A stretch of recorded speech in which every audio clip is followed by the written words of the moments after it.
Hello दोस्तों, स्वागत है आप सभी का आज की इस क्लास में। दोस्तों, आज की इस क्लास में हम इंडियन पॉलिटी में आर्टिकल 1 से लेकर 395 तक के बीच के सभी आर्टिकल्स कंप्लीट पढ़ेंगे। तो चलिए शुरू करते हैं बिना किसी देरी के। सबसे पहला है भाग 1, जिसमें आर्टिकल 1 से 5 तक हैं। आर्टिकल 1 में है संघ और उसके राज्य क्षेत्र। भारत यानी इंडिया जो कि राज्यों का संघ होगा। आर्टिकल 2 में है नए राज्यों का प्रवेश या स्थापना का प्रावधान आर्टिकल 2 में किया गया है। इसके बाद है आर्टिकल 3। आर्टिकल 3 में नए राज्यों का निर्माण और वर्तमान राज्यों के क्षेत्रों, सीमाओं या नामों में परिवर्तन का जो प्रावधान है वो आर्टिकल 3 में किया गया है। इसके बाद है आर्टिकल 4। आर्टिकल 4 में आर्टिकल 2 और 3 के अधीन बनाई गई विधियां यानी कि अनुसूची 1 और 4 में जो संशोधन का प्रावधान है वो आर्टिकल 4 में किया गया है। इसके बाद है आर्टिकल 5। आर्टिकल 5 में है संविधान के प्रारंभ पर नागरिकता का उपबंध, यानी कि जो संविधान को जब लागू किया गया था तो उस समय जो नागरिकता के प्रावधान बनाए गए थे उन प्रावधानों के बारे में आर्टिकल 5 में प्रावधान किया गया है। आगे है आर्टिकल 6। आर्टिकल 6 में पाकिस्तान से भारत आने वाले व्यक्तियों के नागरिकता के अधिकार की बात की गई है। आर्टिकल 7 में पाकिस्तान को यानी भारत से पाकिस्तान जाने वाले व्यक्तियों की नागरिकता के अधिकार दिए गए हैं। इसके बाद है आर्टिकल 8। आर्टिकल 8 में भारत के बाहर रहने वाले भारतीय मूल के व्यक्तियों की नागरिकता के अधिकारों की बात कही गई है। आर्टिकल 9 में स्वेच्छा से विदेशी राज्य की नागरिकता होने पर भारतीय नागरिकता का अंत होता है, यानी कोई भी भारतीय नागरिक अगर वह विदेशी नागरिकता ग्रहण करता है तो उसकी भारतीय नागरिकता अपने आप ही समाप्त हो जाएगी। इसका प्रावधान आर्टिकल 9 में किया गया है। इसके बाद है आर्टिकल 10। आर्टिकल 10 में नागरिकता के अधिकारों का निरंतर बना रहना, इसका प्रावधान किया गया है। आगे है आर्टिकल 11।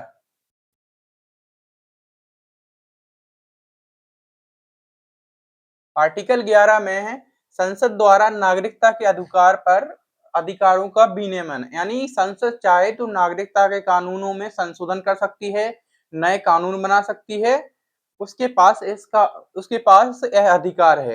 आगे है आर्टिकल 12। आर्टिकल 12 में है मूल अधिकारों के संदर्भ में राज्य की परिभाषा, यानी कि आर्टिकल 12 में राज्य की परिभाषा दी गई है। यहाँ पर राज्य शब्द का अर्थ भारत सरकार से है।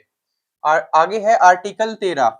आर्टिकल 13 में है मूल अधिकारों से असंगत या उनका अल्पीकरण करने वाली विधियां, यानी कि अगर कोई भी ऐसा कानून जो मूल अधिकारों के विरुद्ध है उसको संसद बनाती है तो सुप्रीम कोर्ट न्यायिक पुनर्वलोकन के द्वारा उस कानून को समाप्त कर सकता है। इसका उल्लेख आर्टिकल 13 में किया गया है। आगे है आर्टिकल 14। विधि के समक्ष समता और कानूनों का समान संरक्षण, यानी कि आर्टिकल 14 में है कि विधि यानी कानून के सामने सभी नागरिक बराबर होंगे। आगे है आर्टिकल 15।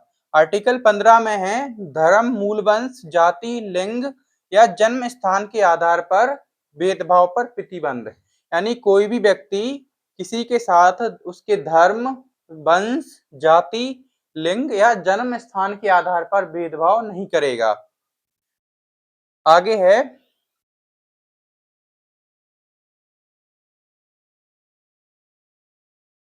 है आर्टिकल 16। आर्टिकल 16 में है लोक नियोजन या सरकारी नौकरियों के विषय में अफसर की क्षमता।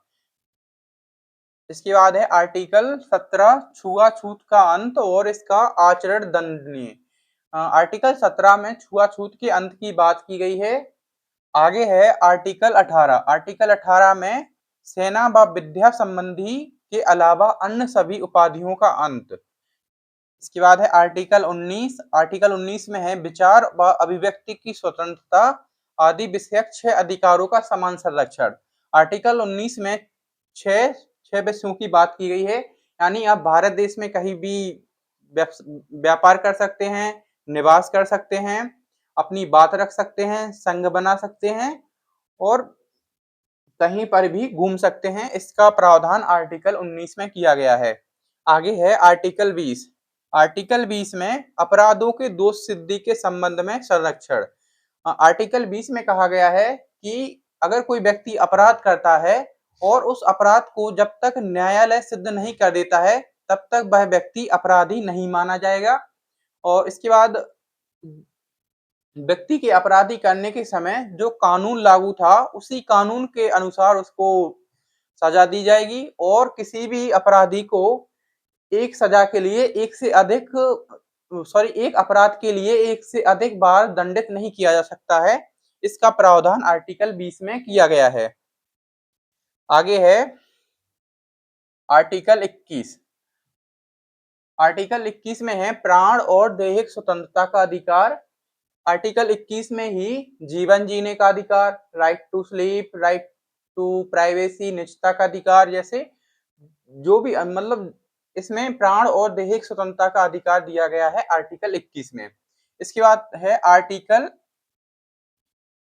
21 का ए। आर्टिकल 21 के ए में 6 से 14 वर्ष के बच्चों के लिए निःशुल्क और अनिवार्य शिक्षा का अधिकार जोड़ा गया है। आर्टिकल 21 ए को 86वें संविधान संशोधन अधिनियम 2002 से इसे जोड़ा गया था। आगे है आर्टिकल 22। आर्टिकल 22 में कुछ दशाओं में गिरफ्तारी और निरोध से संरक्षण, यानी कि अगर पुलिस किसी व्यक्ति को गिरफ्तार करती है तो 24 घंटे के भीतर उसको नियरेस्ट मजिस्ट्रेट के समक्ष उसे पेश करना होगा। इसका प्रावधान आर्टिकल 22 में किया गया है। आगे है आर्टिकल 23। आर्टिकल 23 में है मानव के दुर्व्यापार और बलात्श्रम पर प्रतिबंध। आगे है आर्टिकल 24। आर्टिकल 24 में है कारखानों और जोखिम भरे कार्यों में बालकों के नियोजन पर प्रतिबंध, यानी कोई भी व्यक्ति किसी भी बालक को जिसकी उम्र 14 वर्ष से कम है उसे कारखानों और जोखिम भरे कार्यों में नहीं लगा सकता है। अगर वह ऐसा करता है तो वह कानून की नजरों में अपराध करता है। आगे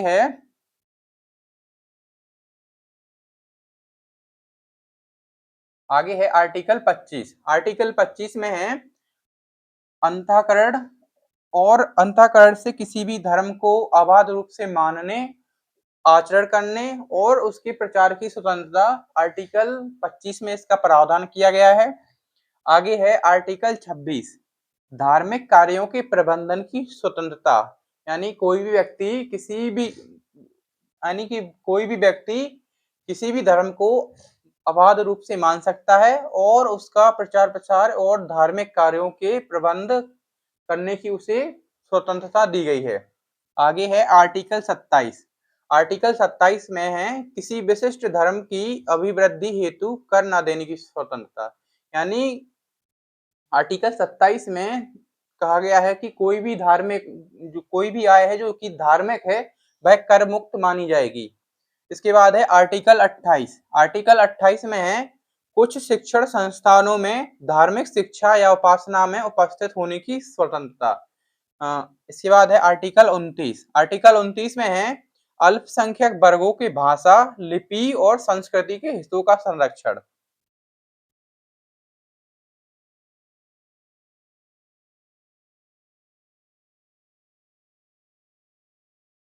आगे है आर्टिकल 30। आर्टिकल 30 में है शिक्षा संस्थानों की स्थापना और प्रशासन करने का अल्पसंख्यक वर्गों का अधिकार, यानी भारत में जो अल्पसंख्यक वर्ग है उन्हें अपनी शिक्षा, संस्कृति और बोली की रक्षा करने के लिए वो स्वयं के शिक्षण संस्थान स्थापित कर सकते हैं। जैसे आप देखते हैं कि जो मुस्लिम समुदाय है वो अपने अलग से मदरसे चलाता है, क्योंकि वो भारत में जो मुस्लिम समुदाय है वो एक अल्पसंख्यक समुदाय है, इसीलिए उसके पास आर्टिकल 30 के आधार पर अधिकार है कि वह अलग से शिक्षण संस्थान चला सकता है। आगे है आर्टिकल 31। आर्टिकल जो 31 है इसमें अधिकार है जिसे 44वें संविधान संशोधन अधिनियम 1978 के द्वारा इसे समाप्त कर दिया है। वर्तमान में जो संपत्ति का अधिकार है वह आर्टिकल 301 में रखा गया है और आर्टिकल 301 में वह एक कानूनी अधिकार है। आगे है आर्टिकल 32, मूल अधिकारों को परिवर्तित करने के लिए संवैधानिक उपचारों का अधिकार। आर्टिकल 32 के अनुसार अगर किसी व्यक्ति के मौलिक अधिकारों का हनन होता है तो सुप्रीम कोर्ट 5 प्रकार की रिट जारी कर सकता है। आर्टिकल 32 को ही डॉक्टर BR अम्बेडकर ने इसे संविधान का हृदय और आत्मा कहा था। आगे है आर्टिकल 33। आर्टिकल 33 में है सशस्त्र बलों, पुलिस आदि पर मूल अधिकारों के लागू होने में रूपांतरण की शक्ति। यानी कि जो पुलिस, सशस्त्र बल, आर्मी है, इन पर जो मूल अधिकार हैं उनके लागू होने में रूपांतरण की शक्ति, इसका उल्लेख किया गया है आर्टिकल 33 में। आगे है आर्टिकल 34। किसी भी क्षेत्र में सेना विधि या मार्शल लॉ लागू होने पर मौलिक अधिकारों का निलंबन। आगे है आर्टिकल 35। आर्टिकल 35 में कहा गया है कि मूल अधिकारों के उपबंधों को प्रभावी करने के लिए विधान बनाने की संसद की शक्ति। आगे है आर्टिकल 36। आर्टिकल 36 में DPSP का उल्लेख किया गया है, यानी राज्य के नीति निर्देशक तत्वों के अंतर्गत राज्य की परिभाषा का वर्णन किया गया है।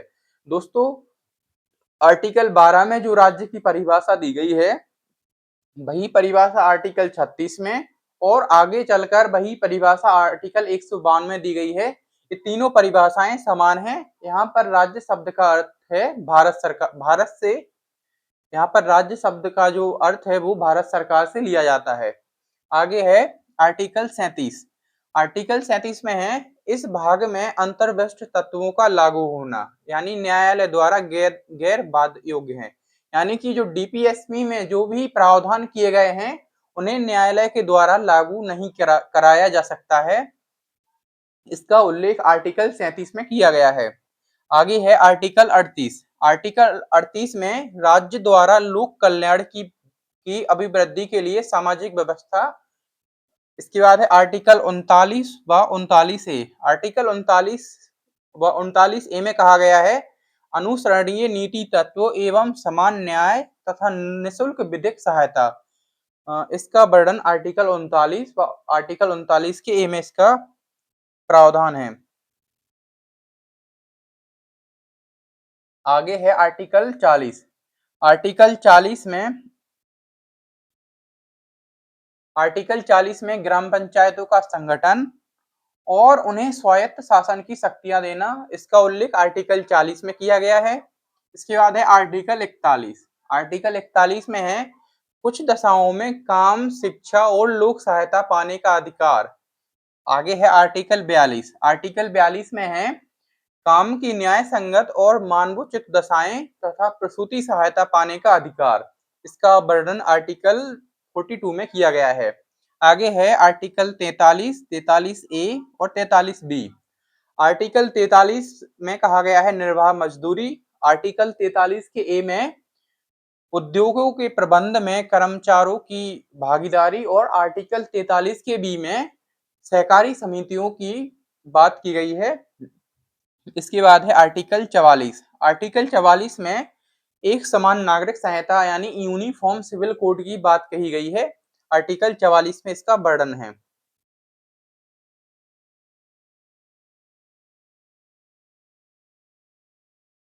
आगे है आर्टिकल 45।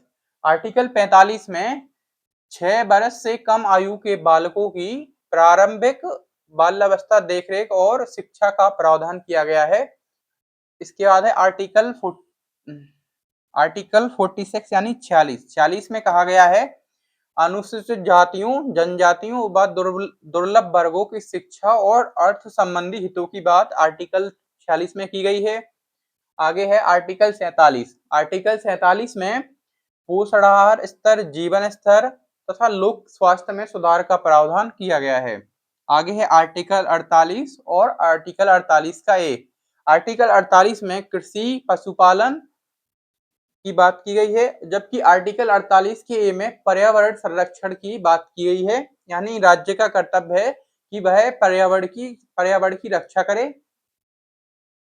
आगे है आर्टिकल 49। आर्टिकल 49 में कहा गया है राष्ट्रीय स्मारकों का संरक्षण करना राज्य का कर्तव्य है। और आर्टिकल 50 में कार्यपालिका से न्यायपालिका का पृथक्करण।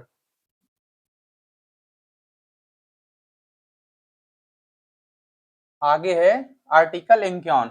आर्टिकल 51 में कहा गया है अंतरराष्ट्रीय शांति और सुरक्षा बनाए रखना राज्य का कर्तव्य होगा। इसके बाद है आर्टिकल 51 ए। आर्टिकल 51 ए में मूल कर्तव्य या फंडामेंटल राइट्स को रखा गया है। इसमें 11 मौलिक कर्तव्य हैं और यह संविधान के भाग 4 के ए में रखा गया है। इसमें 11 फंडामेंटल ड्यूटीज हैं और इसे स्वर्ण सिंह समिति की सिफारिश पर 42वें संविधान संशोधन अधिनियम 1976 के द्वारा संविधान में जोड़ा गया था। आगे है आर्टिकल 52। आर्टिकल 52 में है भारत का राष्ट्रपति। भारत का एक राष्ट्रपति होगा, इसका उल्लेख आर्टिकल 52 में किया गया है। इसके बाद है आर्टिकल 53। आर्टिकल 53 में है संघ की कार्यपालिका की सभी शक्तियां राष्ट्रपति में निहित होंगी, यानी कोई भी कार्य राष्ट्रपति, कोई भी जो कानून है या जो एक्ट आता है वो राष्ट्रपति के नाम से आएगा और जो संघ की कार्यपालिका के पास जो शक्तियां हैं वो सभी राष्ट्रपति में निहित होंगी। इसका उल्लेख आर्टिकल 53 में किया गया है। आगे है आर्टिकल 54। आर्टिकल 54 में राष्ट्रपति के निर्वाचन की बात की गई है, निर्वाचक मंडल द्वारा चुनाव।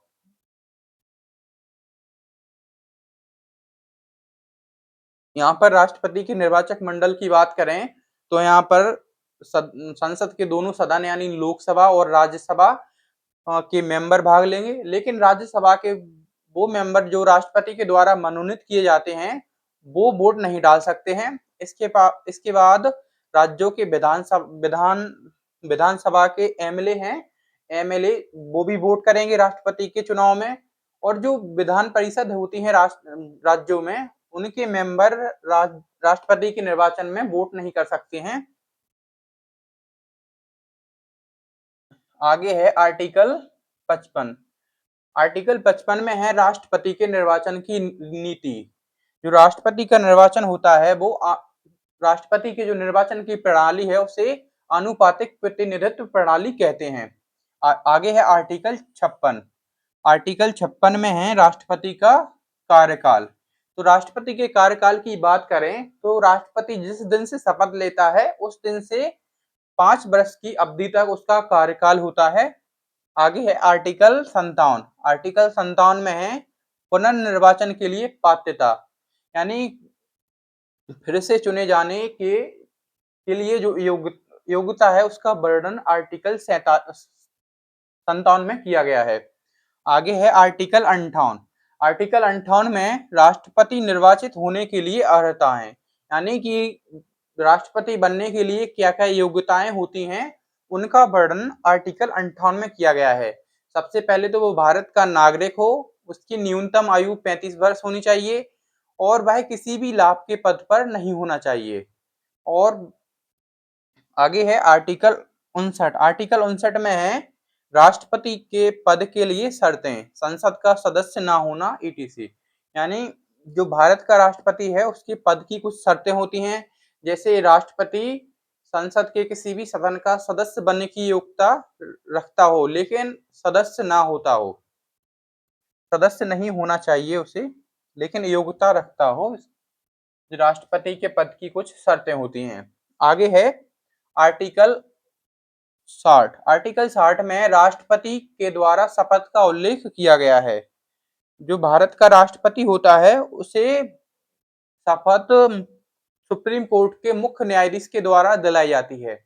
अगर सुप्रीम कोर्ट का मुख्य न्यायाधीश उपस्थित नहीं है तो सुप्रीम कोर्ट के जो अन्य वरिष्ठतम न्यायाधीश हैं वो राष्ट्रपति को शपथ दिलाते हैं। इसका उल्लेख आर्टिकल 60 में किया गया है। आगे है आर्टिकल 61। राष्ट्रपति पर महाभियोग चलाने की प्रक्रिया इम्पीचमेंट का उल्लेख आर्टिकल 61 में किया गया है। अगर राष्ट्रपति संविधान का उल्लंघन करता है तो आर्टिकल 61 के माध्यम से राष्ट्रपति पर इम्पीचमेंट लगा सकता है। इसके लिए संसद के किसी भी सदन में 50 मेंबर के द्वारा प्रस्ताव लाया जाए और 50 मेंबर उसे अप्रूव करें। इसके बाद जिस सदन में यह प्रस्ताव लाया गया, जैसे अगर राज्यसभा में प्रस्ताव लाया गया तो लोकसभा में यह प्रस्ताव 2/3 बहुमत से अगर पारित हो जाता है तो उसी अवधि से राष्ट्रपति अपने पद से हटा दिए जाएंगे। इसका उल्लेख आर्टिकल 61 में किया गया है। आगे है आर्टिकल 62। आर्टिकल 62 में है राष्ट्रपति पद की रिक्ति को भरने के लिए निर्वाचन का समय। अगर राष्ट्रपति है, अगर उन पर इम्पीचमेंट लग जाता है या आकस्मिक उनका निधन हो जाता है तो राष्ट्रपति के पद को भरने के लिए अगले 6 महीने में राष्ट्रपति के पद को भरने के लिए निर्वाचन कराना आवश्यक होता है। आगे है आर्टिकल 63। आर्टिकल 63 में है भारत का एक उपराष्ट्रपति होगा। आर्टिकल 63 में भारत के उपराष्ट्रपति का उल्लेख किया गया है। आगे है आर्टिकल 64।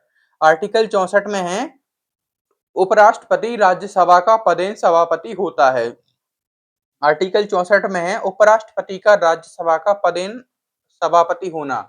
और जो उपराष्ट्रपति को जो वेतन मिलता है, उपराष्ट्रपति को जो वेतन मिलता है उसको इसी राज्यसभा के चेयरमैन के लिए मिलता है।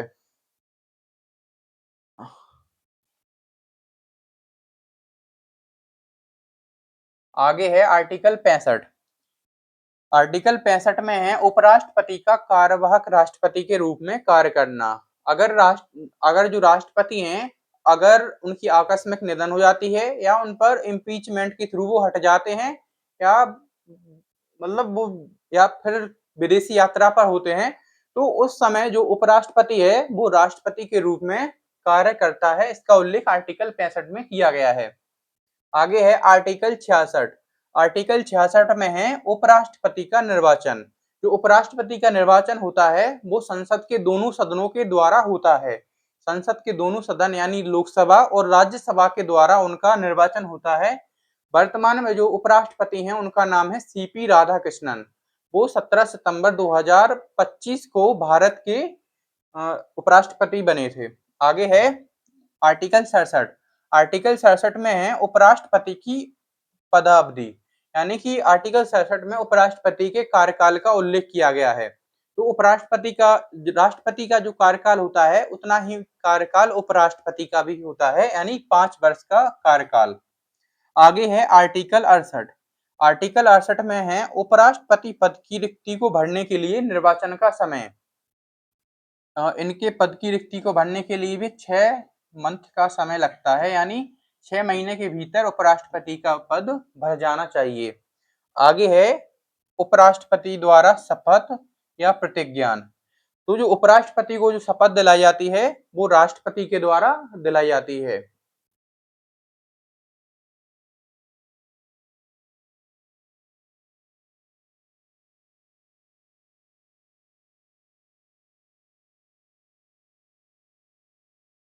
आगे है आर्टिकल 70।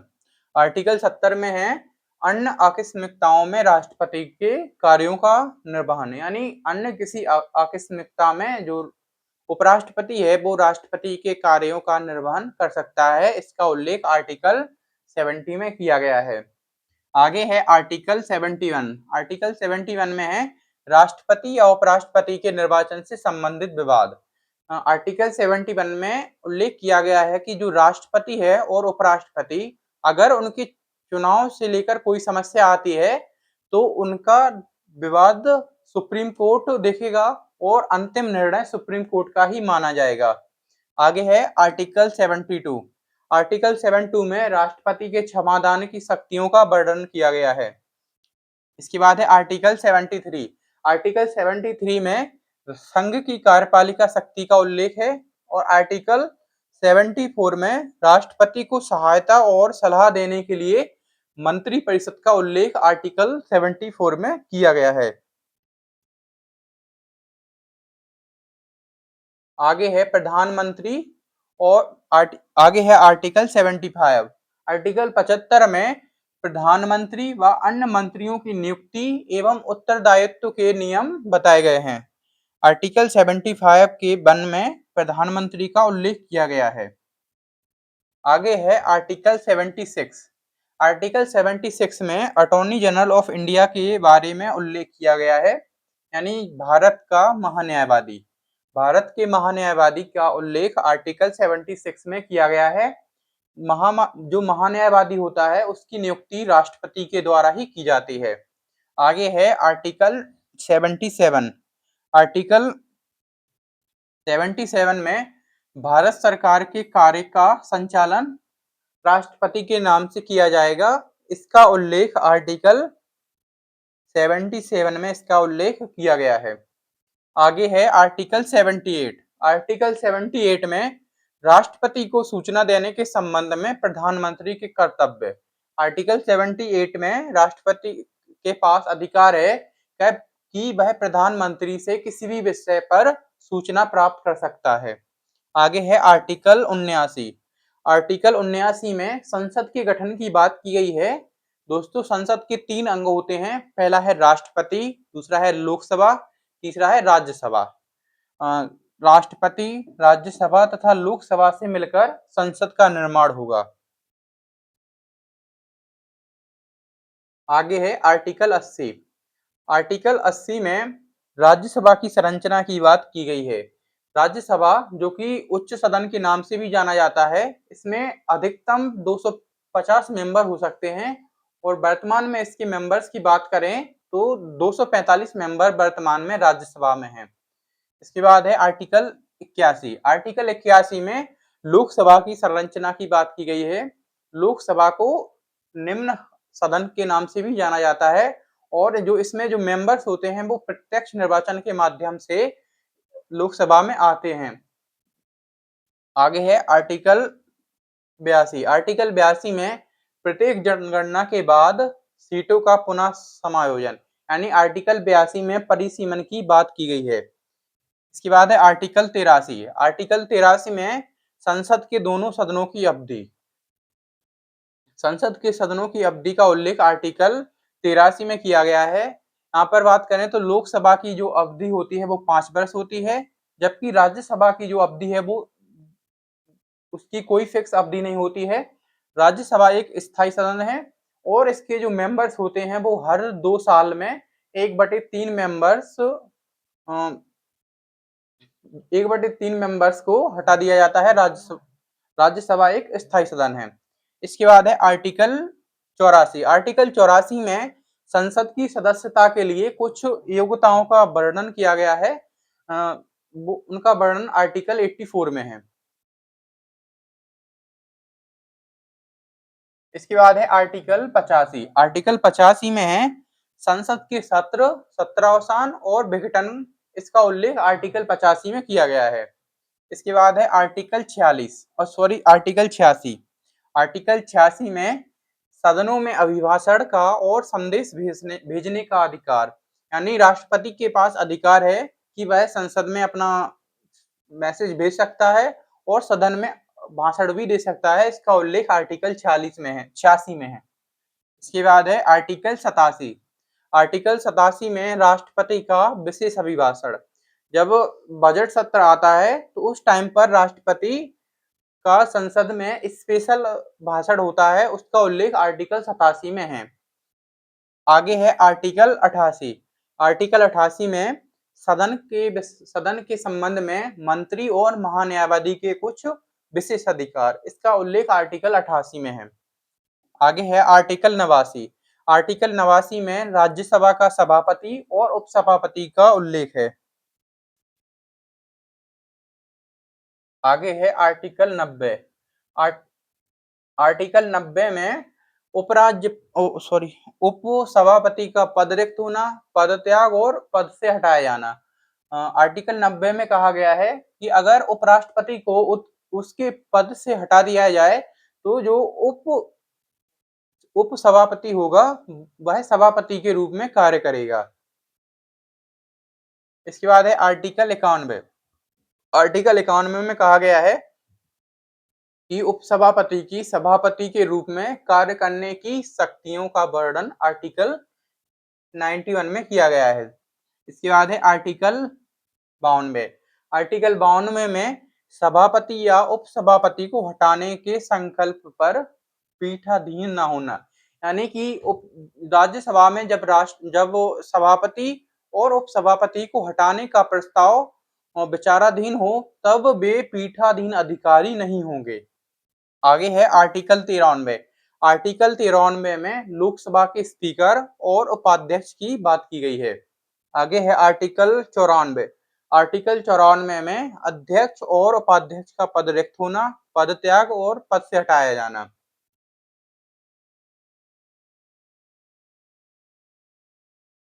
आगे है आर्टिकल 95। आर्टिकल 95 में अध्यक्ष के रूप में उपाध्यक्ष की कार्य करने की शक्तियों का वर्णन किया गया है। आर्टिकल 96 में अध्यक्ष उपाध्यक्ष को हटाने के प्रस्ताव के समय पीठाधीन न होना, यानी जब लोकसभा में अध्यक्ष को यानी लोकसभा में जब स्पीकर को हटाने का प्रस्ताव विचाराधीन हो तब वे पीठाधीन अधिकारी नहीं होंगे। इसका उल्लेख आर्टिकल 96 में है। आगे है आर्टिकल 97। आर्टिकल 97 में राज्यसभा के सभापति और उपसभापति और लोकसभा के अध्यक्ष और उपाध्यक्ष के वेतन भत्तों का उल्लेख आर्टिकल 97 में किया गया है। आगे है आर्टिकल 98। आर्टिकल 98 में है संसद का सचिवालय।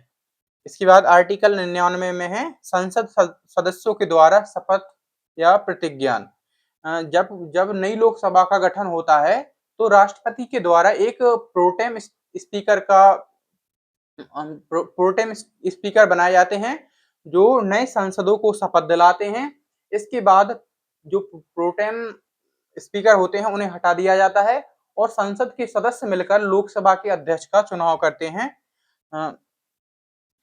आगे है आर्टिकल 100। आर्टिकल 100 में कोरम की बात की गई है, यानी सदनों में मतदान कार्य करने की शक्ति और गणपूर्ति, यानी संसद है, जो लोकसभा है, उसे चलाने के लिए 1/10 मेंबर्स का होना जरूरी है। आगे है आर्टिकल 101।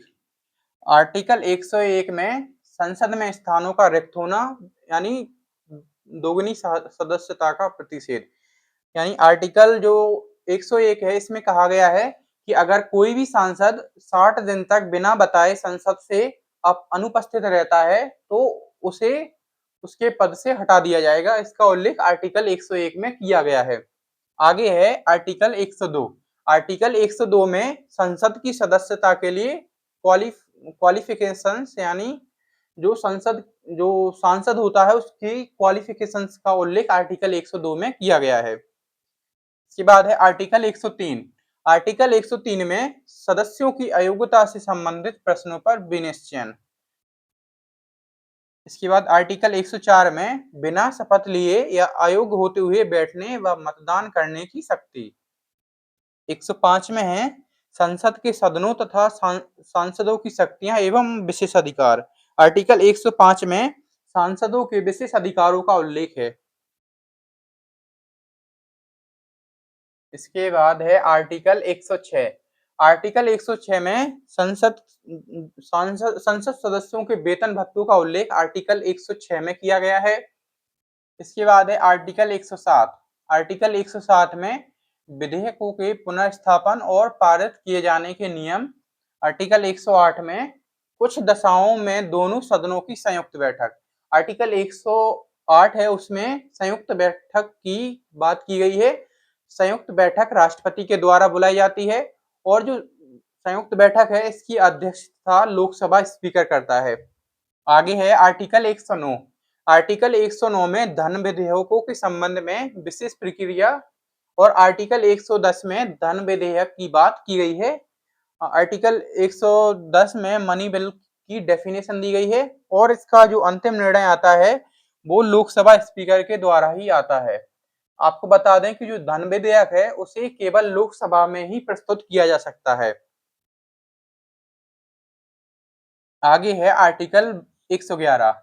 आर्टिकल 111 में विधेयकों पर राष्ट्रपति की अनुमति या वीटो शक्ति का उल्लेख किया गया है। अगर कोई विधेयक संसद पारित कर राष्ट्रपति को भेजती है और राष्ट्रपति जब तक उस पर हस्ताक्षर नहीं करते हैं तब तक वह एक्ट पारित नहीं होता है। इस पर राष्ट्रपति को कुछ वीटो शक्ति दी गई है। राष्ट्रपति चाहे तो उस विधेयक को पुनर्विचार के लिए भेज सकता है या उसे निरस्त कर सकता है या वह पॉकेट वीटो का इस्तेमाल भी कर सकता है। इसके बाद है आर्टिकल 112। आर्टिकल 112 में वार्षिक वित्तीय विवरण यानी बजट का उल्लेख आर्टिकल 112 में किया गया है। आगे है आर्टिकल 113। आर्टिकल 113 में संसद में प्राक्कलन के संबंध में विशेष प्रक्रिया का उल्लेख है। आगे है आर्टिकल 114। आर्टिकल 114 में है विनियोग विधेयक और आर्टिकल 115 में है अनुपूरक अतिरिक्त या अधिक अनुदान। जो राज्यों को अनुदान मिलता है उसका उल्लेख आर्टिकल 115 में किया गया है। इसके बाद है आर्टिकल 116। आर्टिकल 116 में लेखानुदान, प्रत्यानुदान और अपवादुना यानी बोर्ड्स ऑफ अकाउंट्स का जो उल्लेख है वो आर्टिकल 116 में किया गया है। इसके बाद है आर्टिकल 117। आर्टिकल 117 में वित्त विधेयकों के बारे में विशेष बंदों का उल्लेख किया गया है। आगे है आर्टिकल 118। आर्टिकल 118 में संसद की जो प्रक्रिया है उसका उल्लेख आर्टिकल 118 में किया गया है।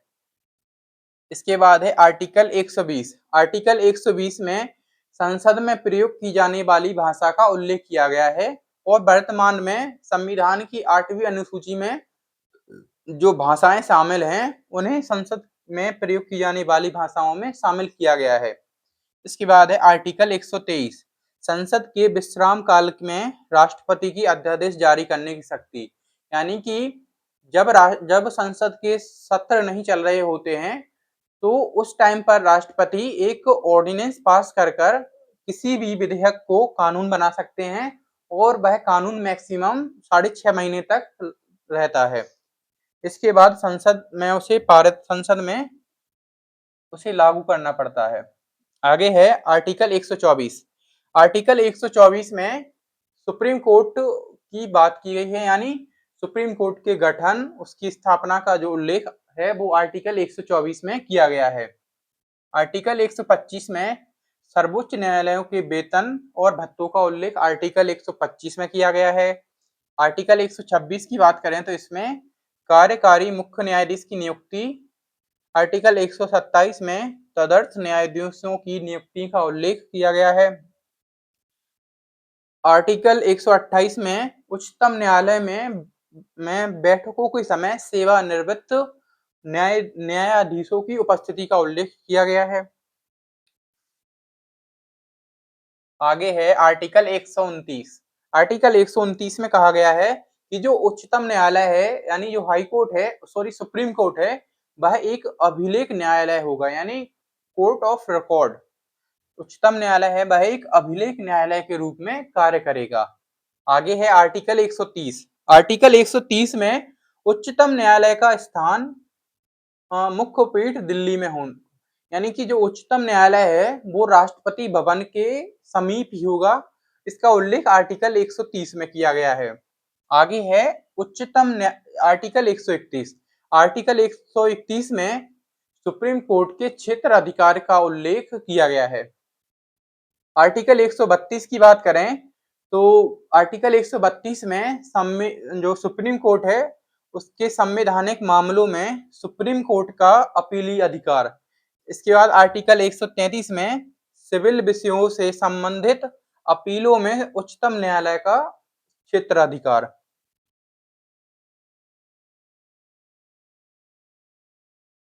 आगे है आर्टिकल 134। आर्टिकल 134 में क्रिमिनल मामलों में उच्चतम न्यायालय का अपीली अधिकार। आर्टिकल 136 में विशेष अनुमति द्वारा अपील करने की शक्ति और आर्टिकल 137 में उच्चतम न्यायालय द्वारा अपने निर्णयों या आदेशों का पुनर्विलेखन, यानी कि उच्चतम न्यायालय जो सुप्रीम कोर्ट है वह अपने निर्णयों की जो अपने निर्णय की पुनर्विलोकन कर सकता है, यानी जो सुप्रीम कोर्ट ने जो पहले निर्णय दे दिए हैं उनका वह रिव्यू कर सकता है। इसका उल्लेख आर्टिकल 137 में है। आगे है आर्टिकल 138। आर्टिकल 138 में उच्चतम न्यायालय यानी सुप्रीम कोर्ट के क्षेत्राधिकार की बात की गई है। आर्टिकल 139 में कुछ विशेष रिट जारी करने की शक्ति का उच्चतम न्यायालय को प्रदान किया जाना, यानी सुप्रीम कोर्ट को कुछ पावर्स दी गई हैं कि वह कुछ स्पेशल रिट जारी कर सकता है। आगे है आर्टिकल 141। आर्टिकल 141 में उच्चतम न्यायालय द्वारा घोषित विधि भारत के सभी न्यायालयों पर बाध्यकारी होगी। आगे है आर्टिकल 142। सुप्रीम कोर्ट के आदेशों का प्रवर्तन। आर्टिकल 143 में राष्ट्रपति की उच्चतम न्यायालय से परामर्श करने की शक्ति, यानी राष्ट्रपति के पास पावर है कि वह सुप्रीम कोर्ट के सीजीआई यानी मुख्य न्यायाधीश से परामर्श कर सकता है। आर्टिकल 144 में सिविल और न्यायिक पदाधिकारियों द्वारा उच्चतम न्यायालय की सहायता में कार्य करना। आर्टिकल 147 में संविधान के निर्वचन के संबंध में उपबंध दिए गए हैं। इसके बाद है आर्टिकल 148। आर्टिकल 148 में भारत का नियंत्रक एवं महालेखा परीक्षक कैग का उल्लेख है, जो आर्टिकल 148 में किया गया है। कैग का फुल फॉर्म है कंप्ट्रोलर एंड ऑडिटर जनरल। इसका जो उल्लेख है वो आर्टिकल 148 में किया गया है और इसकी नियुक्ति राष्ट्रपति के द्वारा कैबिनेट की सिफारिश पर की जाती है।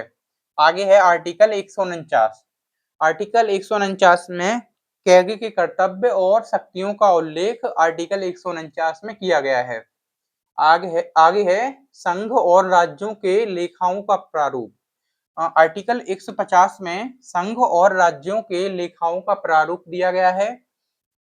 इसके बाद आर्टिकल 151 में संपरीक्षा प्रतिवेदन का उल्लेख किया गया है, यानी ऑडिट रिपोर्ट्स का जो उल्लेख है वो आर्टिकल 151 में है और जो इसकी रिपोर्ट है वो कैग राष्ट्रपति जो केंद्र में है वो राष्ट्रपति को देगा और जो राज्यों में राज्यपाल को सौंपता है। आर्टिकल 152 में राज्य की परिभाषा दी गई है। आर्टिकल 12 और 36 में जो परिभाषा दी गई है वही परिभाषा आर्टिकल 152 में दी गई है। आगे है आर्टिकल 153। आर्टिकल 153 में कहा गया है कि प्रत्येक राज्य के लिए राज्यपाल का उल्लेख है, यानी आर्टिकल 153 में कहा गया है कि हर एक राज्य में एक राज्यपाल होगा, लेकिन आर्टिकल 153 में संशोधित किया गया और उसमें कुछ प्रावधानों को जोड़ा गया जिसमें है कि 2 राज्यों के लिए भी एक राज्यपाल हो सकता है। आगे है आर्टिकल 154। आर्टिकल 154 में कहा गया है कि जो राज्य की कार्यपालिका की शक्तियां हैं वो राज्यपाल में निहित होंगी। आर्टिकल 155 में राज्यपाल की नियुक्ति जो कि राष्ट्रपति के द्वारा की जाएगी। 156 में है राज्यपाल की पदावधि यानी कार्यकाल। जो राज्यपाल हैं उनकी कोई फिक्स टर्म नहीं होती है, यानी वो राष्ट्रपति के प्रसाद पर्यंत अपने पद पर बने रहते हैं। अगर राष्ट्रपति चाहें तो उन्हें कभी भी अपने पद से हटा सकते हैं। आर्टिकल 157 में है राज्यपाल नियुक्त होने के लिए अर्हताएं, यानी जो राज्यपाल है यानी जो कोई व्यक्ति है उसके राज्यपाल बनने के लिए क्या क्या योग्यताएं होनी चाहिए, इसका उल्लेख आर्टिकल 157 में किया गया है। इसके बाद है आर्टिकल 158। आर्टिकल 158 में राज्यपाल के पद के लिए कुछ आवश्यक शर्तों का उल्लेख आर्टिकल 158 में है। आर्टिकल 159 में राज्यपाल द्वारा शपथ का उल्लेख आर्टिकल 159 में किया गया है। जो राज्यपाल होता है उसको शपथ राज्य के जो हाईकोर्ट होते हैं, राज्य का जो हाईकोर्ट होता है उसके मुख्य न्यायाधीश के द्वारा उसको शपथ दिलाई जाती है।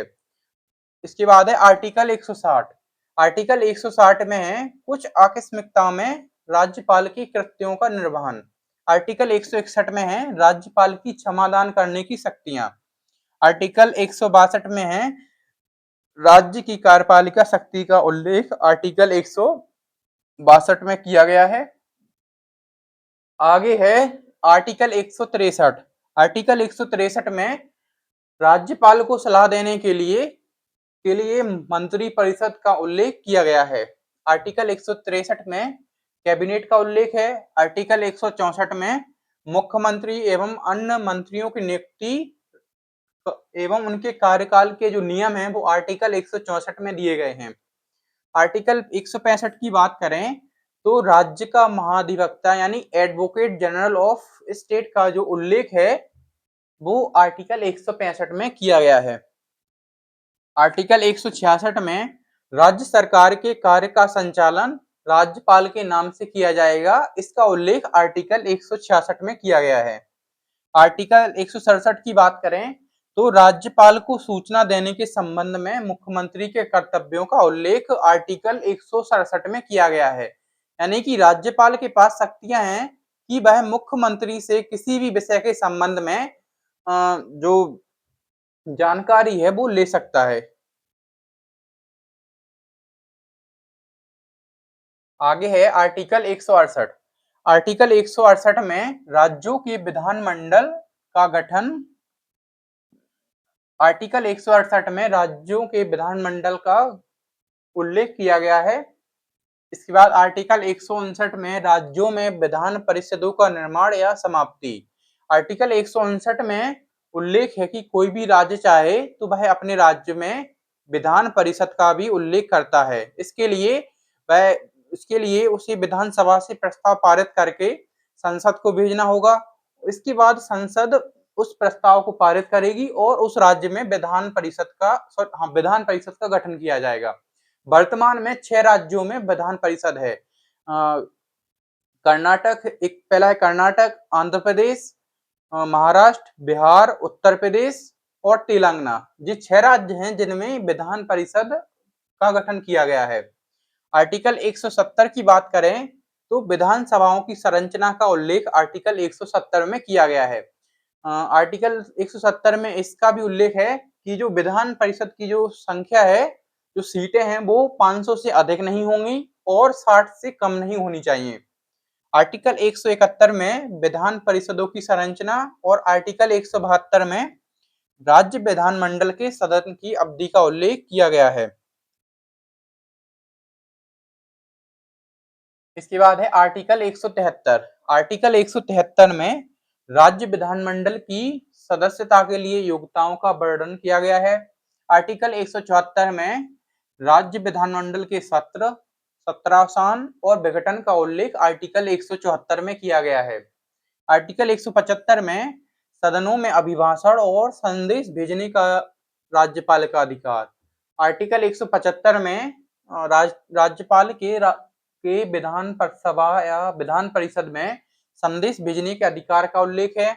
आर्टिकल 176 में राज्यपाल का विशेष अभिभाषण यानी वर्ष के प्रारंभ में या बजट सत्र के दौरान राज्यपाल के विशेष अभिभाषण का उल्लेख आर्टिकल 176 में किया गया है। आर्टिकल 177 की बात करें तो सदनों के विषय में मंत्रियों और महाधिवक्ता का उल्लेख किया गया है।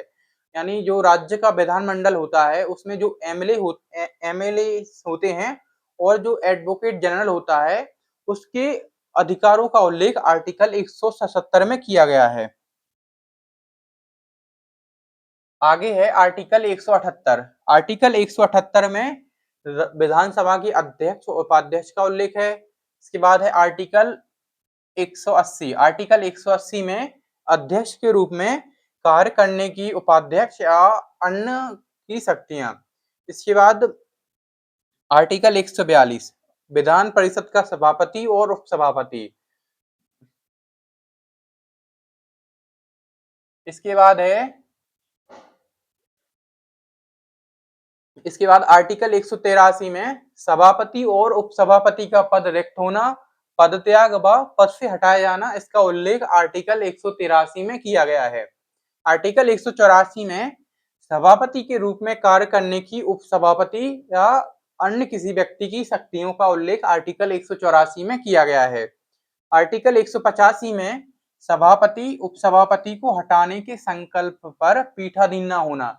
यानी कि जब राज्य विधानमंडल में उप सभापति या सभापति को हटाने का प्रस्ताव विचाराधीन हो तब वे पीठाधीन अधिकारी नहीं होंगे। आगे है आर्टिकल 186। आर्टिकल 186 में विधानसभा के अध्यक्ष, उपाध्यक्ष, विधान परिषद के सभापति और उपसभापति के वेतन भत्तों का उल्लेख किया गया है। आगे है आर्टिकल 188। आर्टिकल 188 में राज्य विधानमंडल के सदस्यों का उल्लेख किया गया है। आर्टिकल 189 में संसद में मतदान कार्य करने की और जो गणपूर्ति है यानी आर्टिकल 189 में कोरम का उल्लेख किया गया है और इसके लिए मैक्सिमम 1/10 मेंबर्स ही होने चाहिए। इसके बाद है आर्टिकल 190। आर्टिकल 190 में विधानमंडल में सदस्यों के स्थानों का रिक्त होना, इसका उल्लेख आर्टिकल 190 में किया गया है। आर्टिकल 192 में सदस्यों की अयोग्यताओं से संबंधित जो प्रावधान है वो आर्टिकल 192 में किए गए हैं।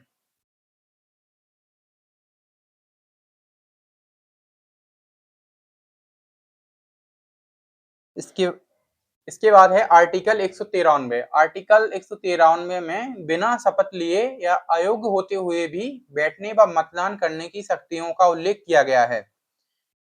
इसके बाद है आर्टिकल 195। आर्टिकल 195 में विधानमंडल के सदस्यों के वेतन और उनके भत्तों का उल्लेख आर्टिकल 195 में किया गया है।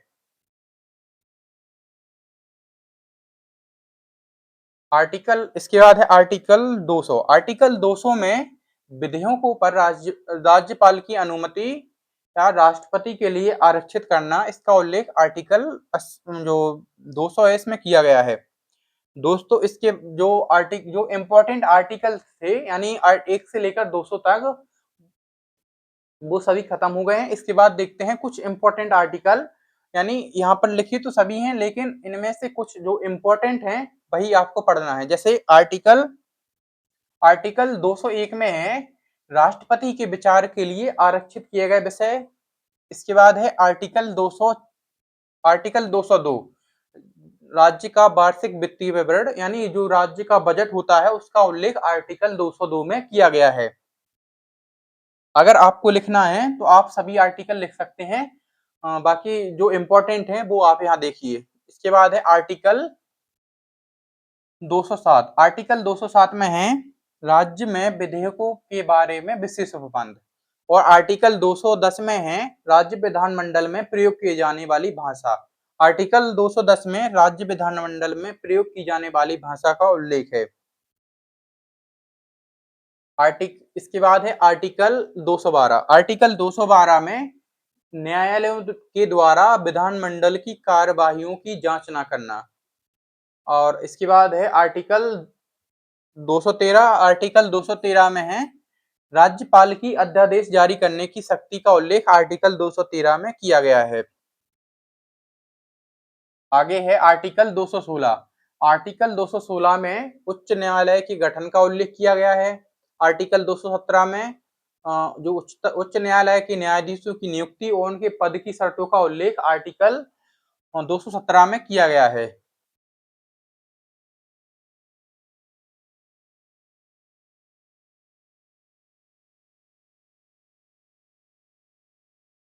इसके बाद है आर्टिकल 221। आर्टिकल 221 में उच्च न्यायालय के न्यायाधीशों के वेतन और उनके भत्तों का उल्लेख आर्टिकल 221 में किया गया है।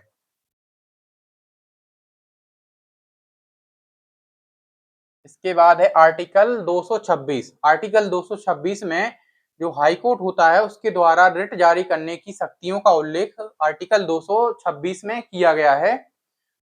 इसके बाद है आर्टिकल 230। आर्टिकल 230 में उच्च न्यायालय के क्षेत्राधिकार का केंद्र शासित प्रदेशों पर विस्तार, यानी जो हाई कोर्ट होता है जैसे किसी राज्य का हाई कोर्ट है तो वही हाई कोर्ट केंद्र शासित प्रदेश के लिए भी हो सकता है। इसका उल्लेख आर्टिकल 230 में इसका उल्लेख किया गया है।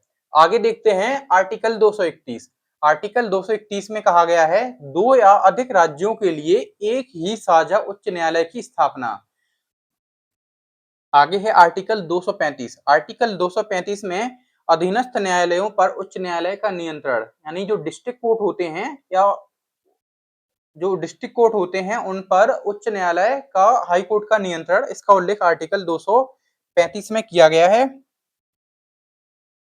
आगे है आर्टिकल 239। आर्टिकल 239 में संघ राज्य क्षेत्रों का प्रशासन और आर्टिकल 240 में कुछ संघ राज्य क्षेत्रों के लिए नियम बनाने की राष्ट्रपति की शक्ति, इसका उल्लेख आर्टिकल 240 में किया गया है। आगे है आर्टिकल 241। आर्टिकल 241 में संघ राज्य क्षेत्रों के लिए हाई कोर्ट की स्थापना का प्रावधान आर्टिकल 241 में किया गया है। इसके बाद आर्टिकल 243 का ए, इसमें ग्राम सभा का गठन और उसकी शक्तियों का उल्लेख आर्टिकल 243 के ए में किया गया है।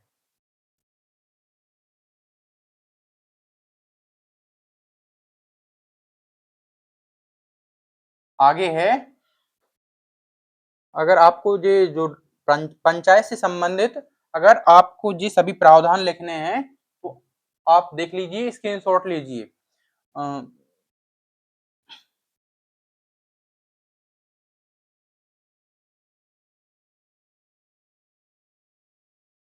आर्टिकल इसके 243 जो टी है, इससे नगर पालिकाओं के जो प्रावधान हैं वो दिए गए हैं। जिला योजना समिति, महानगर योजना, सहकारी समितियां। इसके बाद है आर्टिकल 244। आर्टिकल 244 में अनुसूचित जनजातियों के क्षेत्रों का उल्लेख किया गया है। आर्टिकल 245 में संसद और राज्यों के विधानमंडल द्वारा बनाई गई विधियों का विस्तार, इसका उल्लेख आर्टिकल 245 में किया गया है। आगे है आर्टिकल 248। आर्टिकल 248 में अपशिष्ट विधायी शक्तियों का उल्लेख किया गया है और ये केवल संसद में ही निहित होती हैं। आगे है आर्टिकल 250। आर्टिकल 250 में आपातकाल की घोषणा के समय राज्य सूची के विषय पर संसद की कानून बनाने की शक्ति, इसका उल्लेख आर्टिकल 250 में किया गया है। आगे है आर्टिकल 252। आर्टिकल 252 में दो या अधिक राज्यों की सहमति से संसद द्वारा कानून बनाने की शक्ति, इसका उल्लेख आर्टिकल 252 में किया गया है।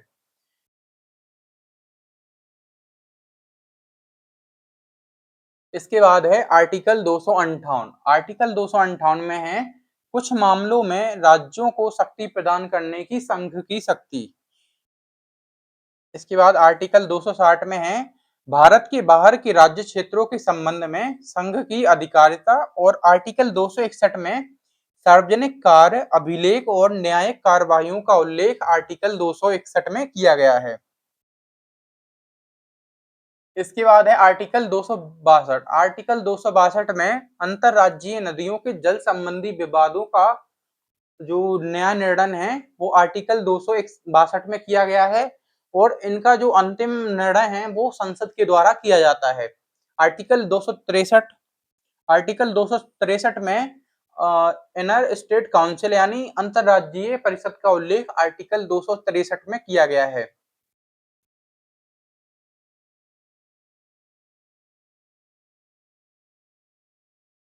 इसके बाद है आर्टिकल 280। आर्टिकल 280 में वित्त आयोग का उल्लेख किया गया है। जो वित्त आयोग होता है या फाइनेंस कमीशन होता है, इसका गठन राष्ट्रपति के द्वारा किया जाता है और इसका जो कार्यकाल होता है, जो उसका टर्नओवर होता है वो 5 साल का होता है। इसके बाद है 281। इसमें वित्त आयोग की सिफारिशें की जाती हैं और जो वित्त आयोग की सिफारिशें हैं उन्हें संसद के समक्ष राष्ट्रपति प्रस्तुत करते हैं।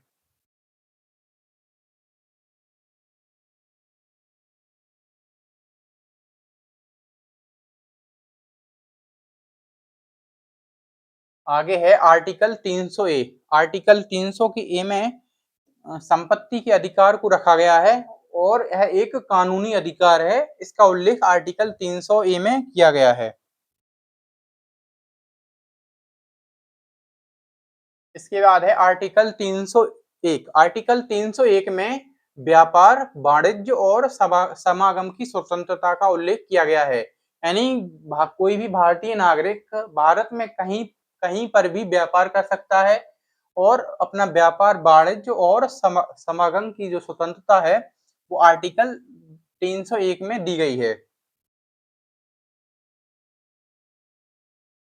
इसके बाद है आर्टिकल 311। आर्टिकल 311 में सिविल सेवकों की बर्खास्तगी और अवनति से संबंधित संवैधानिक संरक्षणों का उल्लेख आर्टिकल 311 में किया गया है।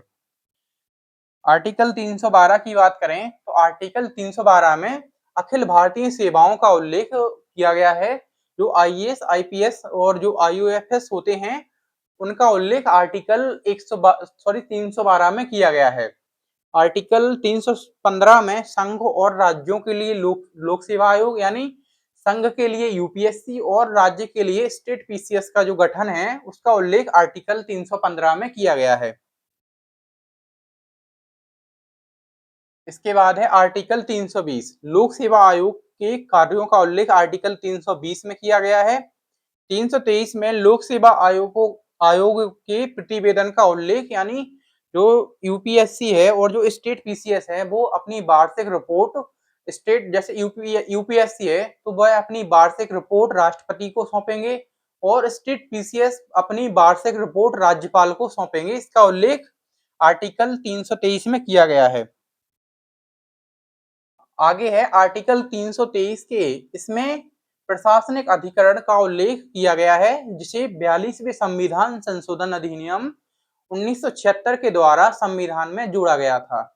आगे है आर्टिकल 325 आर्टिकल 324। आर्टिकल 324 में इलेक्शन कमीशन ऑफ इंडिया का उल्लेख किया गया है। निर्वाचनों के अधीक्षण, निर्देशन और नियंत्रण का भारत निर्वाचन आयोग में निहित होना यानी 324 में निर्वाचन आयोग का उल्लेख किया गया है। इसके बाद है आर्टिकल 325। आर्टिकल 325 में धर्म, मूल वंश, जाति या लिंग के आधार पर मतदाता सूची में भेदभाव न करना।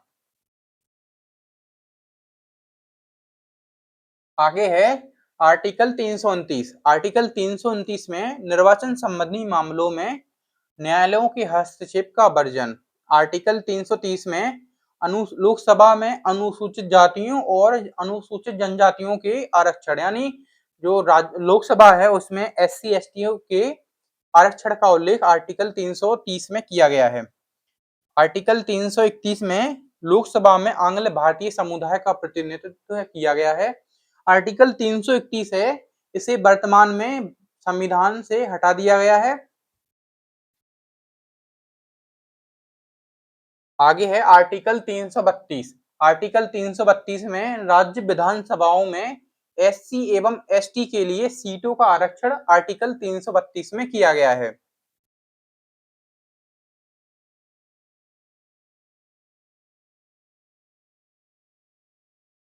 इसके बाद आर्टिकल जो 351 है इसमें हिंदी भाषा के विकास और प्रसार के लिए कुछ निर्देश दिए गए हैं। आगे है मोस्ट इंपोर्टेंट आर्टिकल 352। जो आर्टिकल 352 है इसमें नेशनल इमरजेंसी राष्ट्रीय आपातकाल की घोषणा का जो उल्लेख है वो आर्टिकल 352 में किया गया है। आर्टिकल 353 में आपातकाल की घोषणा का प्रभाव। आर्टिकल 356 में राज्यों में राष्ट्रपति शासन का उल्लेख आर्टिकल 356 में किया गया है। आगे है आर्टिकल 359। आर्टिकल 359 में वित्तीय आपातकाल या फाइनेंशियल जो इमरजेंसी होती है उसका उल्लेख 360 में किया गया है। और आपको बता दें कि भारत में अभी तक एक बार भी नहीं वित्तीय मतलब जो भारत में वित्तीय आपातकाल का उपयोग अभी तक नहीं किया गया है। इसके बाद है आर्टिकल 368। आर्टिकल 368 में संविधान संशोधन करने की संसद की शक्ति का उल्लेख किया गया है। और आर्टिकल 370 में जम्मू कश्मीर के संबंध में अस्थायी उपबंध जिसे 5 अगस्त 2019 को निष्प्रभावी कर दिया।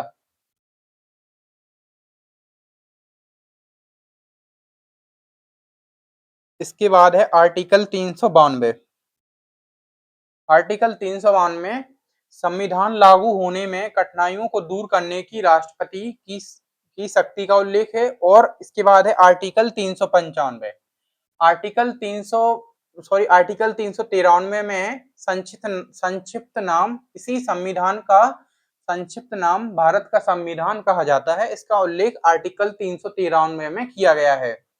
इसके बाद है आर्टिकल 395। आर्टिकल 395 में है निरसन, यानी 1947 को स्वतंत्रता अधिनियम और 1935 का भारत सरकार अधिनियम, इसका निरस्त होना आर्टिकल 395 में इसका उल्लेख है। तो दोस्तों आज की क्लास में हमने आर्टिकल 1 से लेकर 395 तक के जितने भी इंपॉर्टेंट आर्टिकल हैं उन सभी की चर्चा की। आई होप आपको क्लास पसंद आई होगी। इसकी तो मिलते हैं कल के सेशन में। अगर आपको क्लास पसंद आई हो तो एक बढ़िया प्यारा सा कमेंट कीजिए और सेशन को लाइक कीजिए। मिलते हैं अगली क्लास में। Thank you.